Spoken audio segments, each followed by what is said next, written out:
கூறுகட்டனா இவன் கிடக்கிற பைத்தியாரே. கொத்த வச்சு தெய்யரிச்சு பொங்க 2 ஆச்சு, அங்காளாத்தா கோயிலுக்கு பூச 2 ஆச்சு. இதெல்லாம் வேற வயிற்றுச்சல் வரக்கூடிய வாய்ப்புகள் நிறைய இருக்குது. நண்பர்களுக்கு வணக்கம். நான் உங்க தமிழ் டயரா ஹரிபாலகிருஷ்ணன். இப்போ எங்க இருக்கோம்னா மேகங்கள் கொஞ்சி விளையாடக்கூடிய இந்த மலைகளின் ராணின்னு சொல்லக்கூடிய ஊட்டியில தான் இருக்கோம். ஊட்டி பொதுவாகவே ரொம்ப சில்லான கிளைமேட்டா இருக்கும் அப்படிலாம் சொல்லுவாங்க. இப்போ நான் வந்திருக்கிறது மார்ச் மாசம், ஆனாலும் கூட இது மே மாசம் மாதிரி கிட்டத்தட்ட இருக்கு. அந்த ரொம்ப சில்லஸாலாம் இல்லை, நார்மலா இருக்கு. ஊட்டிக்கு பல தடவை பல நபர்களோட வந்திருக்கேன். என்னுடைய நண்பர்களோட வந்திருக்கேன், சமூக சேவை செய்யக்கூடிய சோசியல் ஆக்டிவிட்டிஸோட வந்திருக்கேன், குடும்ப உறுப்பினர்களோட ஒரு சில டைம் வந்திருக்கோம். அதே போல இன்னைக்கு யார் கூட வந்திருக்கேன் அப்படின்னா பட்டிமன்ற பேச்சாளர்களோட வந்திருக்கோம். அதுவும் இன்னைக்கு இங்கேயே ஒரு பட்டிமன்றம் நிகழ்வு இருக்கிறதுனால அதை கனெக்ட் பண்ணி காலையில சீக்கிரமா ஒரு நிகழ்வுக்காக இதை முடிச்சுட்டாங்க போற மாதிரி பிளான் பண்ணியிருக்கோம். இந்த எக்ஸ்பீரியன்ஸ் எப்படி ஆரம்பிச்சது அப்படின்னா, மேட்டுப்பாளையத்துல நீ நின்று நான் உன்னை பிக்கப் பண்ணிக்கிறேன் அப்படின்னு சொல்லிட்டு இந்த டீம்லாம் சொன்னாங்க. நம்பி நான் என்ன பண்ணேன், கோயம்புத்தூர்ல இருந்து அழகா நீலகிரி எக்ஸ்பிரஸ் பிடிச்சி மேட்டுப்பாளையத்துல இறங்கி அங்க இருந்து பஸ் ஸ்டாண்ட்ல நானும் ஒரு 2 மணி நேரமா வெயிட் பண்ணேன். போன் அடிச்சாலும் எடுக்கல. அப்புறம் போன் அடிச்சு பேக்கும்போது நாங்க ஊட்டிக்கே வந்துட்டோம், நீ இருக்கதையே மறந்துட்ட, தூங்கிட்டோம் அப்படின்ட்டாங்க. அப்புறம் நான் அடுத்து வரக்கூடிய ஒரு டிராவல்ஸ் பிடிச்சேன். ஆனால் அதில் ஒரு நன்மை என்னன்னா, இன்னைக்கு அந்த டிராவல்ஸ் பஸ்ஸில் அவங்க விட்டுட்டு போனதுனால ஒரு 2 நண்பர்கள் எனக்கு புதுசாக கிடைச்சாங்க. அவங்க தொடர்ச்சியாக ஊட்டிக்கு சென்னையிலேருந்து ஊட்டிக்கு ஆள் ஏற்றிட்டு போயிட்டு இருக்கக்கூடியவங்க. அதனால அவர்களை பார்க்கக்கூடிய ஒரு வாய்ப்பு எனக்கு கிடைச்சது, அவர்களோடு பயணிக்கக்கூடிய ஒரு வாய்ப்பு கிடைச்சது. ஒவ்வொரு டிரைவர், கிளீனரு, உதவியாளர்கள் எவ்வளவு சிரமப்படுறாங்க, அவங்களுடைய கஷ்டம்லாம் என்னன்ற தெரிஞ்சிருக்கிறதான ஒரு வாய்ப்பு கிடைச்சது. என்னதான் நம்ம ஏசி பஸ்ஸு, ஏசி காரை புக் பண்ணி போனாலும் கூட இந்த வெளியே ஃப்ரண்ட் வியூவில் பார்க்கக்கூடிய ரம்மியமான காட்சிகள் அப்படிங்கிறது ரொம்பவே உணர்வுபூர்வமான விஷயம். அதனால் நம்ம உள்ளே உட்காராமல் வெளியே அந்த ஓட்டுநர், நடத்துனர்கிட்ட அண்ணே உங்கள் கூட நானும் இங்கே உட்காந்து இதெல்லாம் பார்த்துட்டே வரேன் அப்படின்னு சொல்லிட்டு கேட்டேன். அவங்களும் தம்பி உங்களை நான் எங்கேயோ பார்த்துருக்கேன்னு சொல்லிட்டு அவங்களுடைய பேச்சை துவங்கி எங்களுடைய உரையாடல் அப்படியே நீண்டுக்கிட்டே போச்சு. மிக ரம்மியமான, அழகான, உலகத்தில் மிக அழகான காட்சிகளை கொண்ட இந்த ஊட்டியை நானும் அப்படியே பார்த்துக்கிட்டே போனேன். அதுவும் இந்த மலைப்பாதைகளில் ஓட்டுநர் வளைச்சு நெளிச்சு அந்த இருத்த வர வண்டியை தாண்டி ஓட்டும் போதெல்லாம் நமக்கெல்லாம் உண்மைக்குமே அள்ளு இல்லைன்னு தான் சொல்லணும். ஒரு வியூ பாயிண்ட் போயிட்டு இருக்கோம். நம்ம இந்த வளைவுகள்ல இப்படியான பெரிய பேருந்துகளை இயக்குறது உண்மையிலே ஒரு கடினமான செயல். அதை மிக சிறப்பா தன்னை மட்டும் இல்ல, இந்த பஸ்ஸுக்குள்ள இருக்கக்கூடிய 100 பேரோட நம்பிக்கையும் பெற்று ஒரு ஓட்டுநர் ஓட்டுறாருன்றது ரொம்பவே முக்கியமான விஷயம். இப்படி நாங்கள் பேசிகிட்டே அந்த இடத்த நகர்ந்து போகும்போது நிறைய வண்டிகள் டிராஃபிக் ஜாம் ஆகி நின்றுச்சு. ஒரு இடத்துல பெரிய கூட்டம் இருந்தது. அது என்னன்னு நாங்கள் யோசிச்சு பார்த்துட்டு இருந்தோம். பஸ்ஸு ஒரு சின்ன ஆக்சிடென்ட் இங்கே இந்த ரூட்டில். அதுக்காக ஹோல் ரோட்டையுமே பிளாக் பண்ணி வச்சுட்டாங்க. நம்ம தலைவர் ரொம்ப நேரமாக வெயிட் பண்ணிட்டு இருக்காரு. பின்னாடி செம்ம டிராஃபிக்காக இருக்குது. எனக்கு வீக்கெண்டுன்றதுனால பயங்கரமான ரஷ்ஷாக இருக்குது. இன்னும் அந்த பஞ்சாயத்து ஓயலை. அந்த பஞ்சாயத்து ஓஞ்சி எப்போ அந்த வண்டி எடுக்கிறாங்க, நம்ம எப்போ ஊட்டியை போய் சேர போகிறோன்றது தெரியல. ஒரு வழியாக அங்கே இருக்கக்கூடிய சண்டையெல்லாம் முடிச்சுட்டு எங்கள் வண்டியை எடுத்து முன்னாடி போகும்போது செம்ம டிராஃபிக்காக இருந்தது.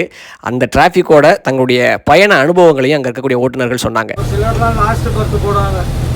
அந்த பர்த்துலேயே போயிட்டு வண்டி ஹில்ஸில் இறங்குதுன்னு தெரியும். அதெல்லாம் சாப்பிட்டு சொன்னாங்கன்னா நாங்கள் நிப்பாட்ட மாட்டோம்னு யாருக்கும் சொல்ல போகிறதில்ல. எங்கே ஏன்னா மழை பகுதின்ற போது எங்கேயாவது ஓரம் இடம் கிடச்சா தான் நம்மளால் நிப்பாட்ட முடியும். அப்படியே நிப்பாட்ட முடியாது. பின்னாடி வரும், ஆர்னு அடிப்பாங்க, ஏசுவாங்க, அதெல்லாம் இருக்குது. அதான் சிலர்லாம் புரிஞ்சுக்கிறதில்ல. அப்படியே வாஞ்சி எடுத்தோமா அந்த போர்வையிலே சுற்றி அப்படி தூக்கி உரமாக போட்டுருது. கம்பெனியில் போனால் அந்த போர்வைக்கான காசு நாங்கள் தான் கட்டோம். எங்கள் சம்பளத்தில் தான் பிடிக்கிறாங்க.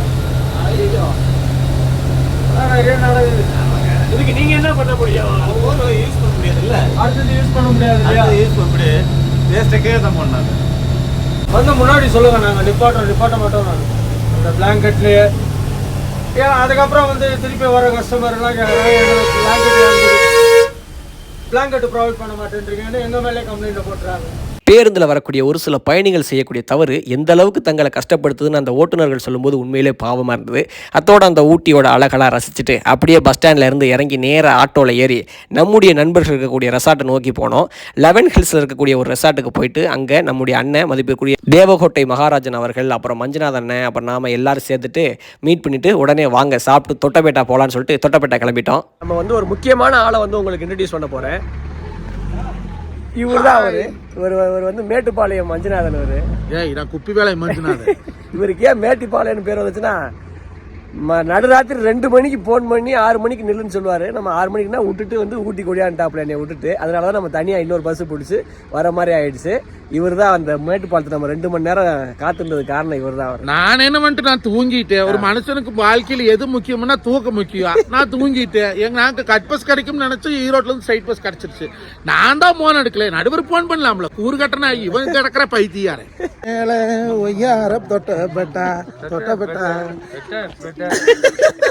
தொட்டப்பட்டா வீட்டிலேயோ இருக்கும் இந்நேரமா அறிவாள கிருஷ்ணனவே செலுப்பி எடுக்கிறான்னு கண்ணாடி போட்டுக்கிட்டு பாட்டு ஒண்ணு படிக்கிறோம்மா வந்தாலும் வந்தோம்ப்பா.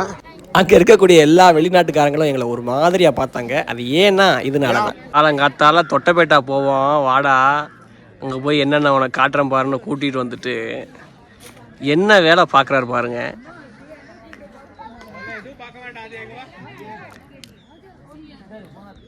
ஃபாரினர்ஸ்லாம் வந்திருக்காங்க. ஃபாரினர்ஸ்லாம் என்ன நினைப்பாங்க உங்களா? யார் என்ன நினைச்சா என்ன? நம்ம தமிழ்நாட்டு பண்பாடு வெத்தலை போடுறது. வெத்தலை போடுங்க. வெத்தலையில் லாக்டிக் அமிலம், பாக்கில் லூமிக் அமிலம், சுண்ணாம்பில் கால்சியம் கார்பனேட்டு உடம்புக்கு ரொம்ப நல்லது. தினம் 3 தடவை வெத்தலை போட்டால் செரிமான கோளாறு வராது, மலச்சிக்கல் வராது. ஆச்சா? ஆமாம், டாக்டர் மஞ்சுநாதன் சொல்கிறாரு, எல்லாம் கேட்டுக்குங்க. இது மஞ்சுநாதன் சொல்லணுங்கிற அவசியம் இல்லை, யார் வேணாலும் சொல்லலாம். இன்னைக்கு நிறைய பசங்க இந்த ஹான்ஸ் வச்சு உருட்டுறாங்க, இப்படி இப்படி இப்படிங்கிறாங்க, கணேஷ் போடுறாங்க.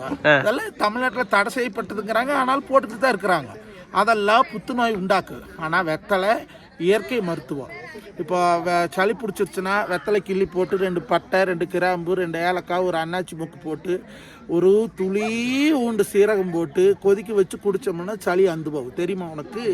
இல்லை ஆன்ஸை கொதிக்க வச்சு குடிச்சா சளி அங்குமா? இதுவரை குடிச்சது இல்லைண்ணே. குடிச்சு பாரு.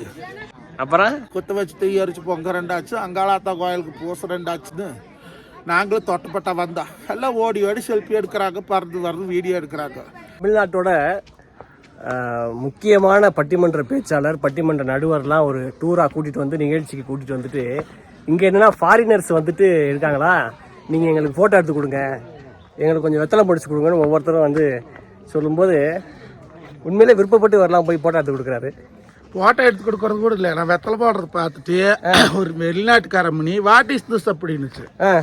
நான் இதுக்கு பேர் வெத்தலை அப்படின்னு வாட் இஸ் மீன் மை வெத்தலை வெத்தலைன்னு கேட்டுச்சு.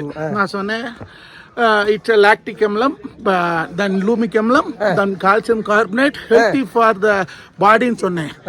உடனே என்கிட்ட ஒரு வெத்தலை வாங்கி போட்டுச்சு. ஸ்ப்ரே ஆகுதோ? அண்ணே, நீங்க நவரசம் செய்வீங்கல்ல, நான் சொல்ல சொல்ல உடனே செய்றீங்களா? அன்பு, கருணை, பாசம், இதெல்லாம் வேற தாண்ட போகுதே நம்மட வெள்ளாடு வெள்ளாமைய தேடி போகுதே. அந்தாத்துல ஓட்டுனா இந்தாத்துல ஓடுதே, இந்தாத்துல ஓட்டுனா அந்தாத்துல ஓடுதே. இங்க வந்து தலை முடிச்சிட்டு இருக்கிறான்னு பாக்குறீங்களா? இதுதான் யூக்கலிப்டஸ் தலை. இந்த தலை கொண்டு போய் வெந்தண்ணீர் போட்டு கொதிக்க வச்சு வேக வச்சு ஆவி எடுத்து தலையில தீட்டினா தலைநோவே வராது. அதனாலதான் பொறுக்கிறேன். சந்து சந்தா ஓடி போகுதே நம்மட வெள்ளாடு, போகுதே நம்மட வெள்ளாடு. அந்த கடை ஓட்டுனா இந்த கடை ஓடுதே, இந்த கடை ஓட்டுனா அந்த கடை ஓடுதே.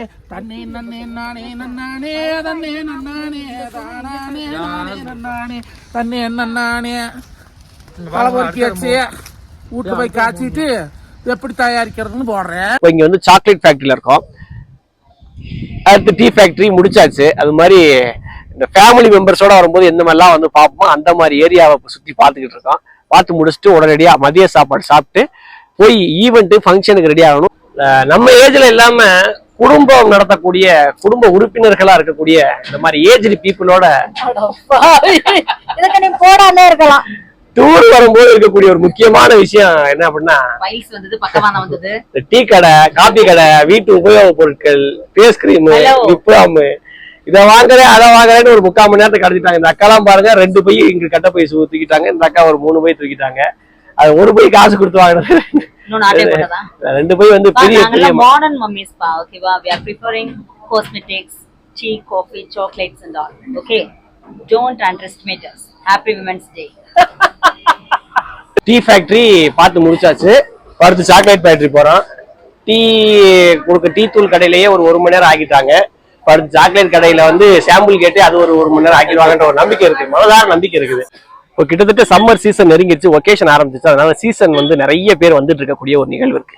இந்த மாதிரி இடங்களுக்கு தனியா வரும்போது இருக்கக்கூடிய டிஸ்அட்வான்டேஜ் என்ன அப்படின்னா, எங்க பார்த்தாலும் நமக்கு வந்து எரிச்சலா இருக்கும், கடுப்பா இருக்கும். எங்க பார்த்தாலும் பேரா சுத்துவாங்க.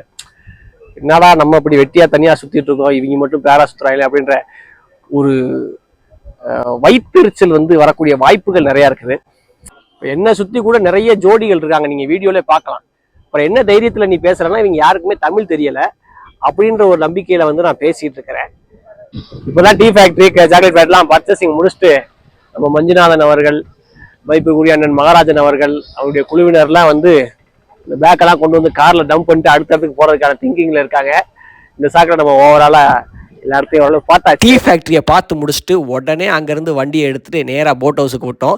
அந்த போட் ஹவுஸில் இருக்கக்கூடிய அண்ணன் எங்களெல்லாம் பார்த்துட்டு, நீங்கள்லாம் பட்டிமன்றத்தில் பேசுகிறவங்க தானே, நான் பார்த்துருக்கேன், அடையாளம் கண்டுபிடிச்சிட்டாரு. உடனே அவரோட ஜாலியாக ஒரு ட்ரிப் அடிப்போம்னு சொல்லிட்டு தண்ணிக்குள்ளே நல்லா ரவுண்ட் அடிக்க ஆரம்பிச்சிட்டோம். ஆனால் கை கால் எதுவும் தண்ணியில் வைக்க வேணாம், ஏன்னா அது ரொம்ப அசுத்தமான தண்ணின்னு சொன்னாங்க. அதனால கையை தண்ணிக்குள்ளே வைக்காமல் ஃபோட்டோ வீடியோ எடுத்துகிட்டு நேராக பாட்டு பாட கிளம்பிட்டோம். என்ன பாட்டு தெரியுமா? பருவம் கண்டு வேல் விழிகள் கண்டு